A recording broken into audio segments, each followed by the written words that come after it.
పెళ్లికి బాజా మోగింది. కుమారి శ్రీమతి కానుంది. ఆ పాట మరవరి కోసము కాదు, మన ట్రెండ్ సెటర్ బరెలక కోసమే. తెలంగాణ ఎన్నికల ముందు ఎవరికీ తెలియని ఈమె ఒక్క నామినేషన్తో తెలుగు స్టేట్స్లో ఫేమస్ అయిపోయింది.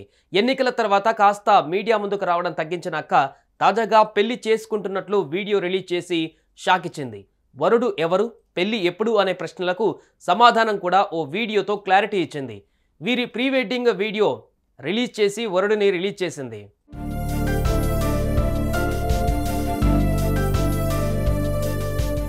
బర్రెలక్క అలియా శిరీష అక్క ఇది వరకు ఎవరికి తెలియదు, కానీ తెలంగాణ ఎన్నికల పుణ్యమా అని అందరికీ తెలిసింది.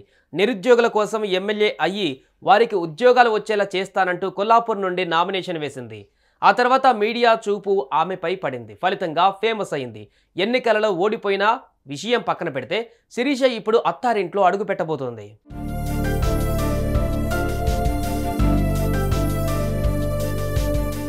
మార్చి 28న శిరీష వెంకటేష్ను పెళ్లి చేసుకోబోతోంది. వెంకటేష్కు శిరీషకు ఇదివరకే పరిచయం ఉండగా అది పెళ్లి పీటల వరకు వెళ్ళింది.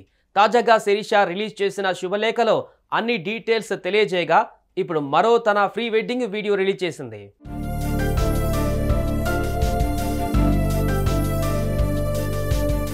శిరీష వెంకటేష్ ఇద్దరు ఈ ప్రీ వెడ్డింగ్ సాంగ్లో నవ్వుతూ ఆనందంగా చిన్న చిన్న స్టెప్పులు వేశారు. వెస్టర్న్ ట్రెడిషనల్ లెటర్స్లో ముద్దుగా కనిపించారు. ముఖ్యంగా శిరీష చీరకట్టులో అందంగా కనిపించింది.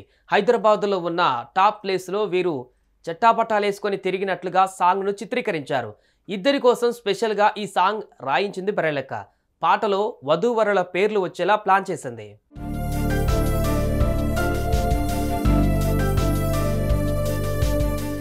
శిరీష ఫైనల్లీ పెళ్లి చేసుకోబోతోంది. కొత్త జీవితంలోకి అడుగు పెట్టబోతోంది. ఇక ఈ విషయం తెలిసిన బర్రెలక్క ఫాలోవర్స్ ఆమెకు కంగ్రాట్స్ అంటూ కామెంట్ చేస్తున్నారు. ఇక బర్రెలక్క వెంకటేష్ను పెళ్లి చేసుకుని హ్యాపీగా ఉండాలని, నిరుద్యోగుల కోసం ఆమె చేస్తున్న పోరాటం కూడా ఆగకూడదు అని అంటున్నారు. మీరు కూడా మీ విషెస్ను కామెంట్స్లో బర్రెలక్కకు తెలియజేయండి.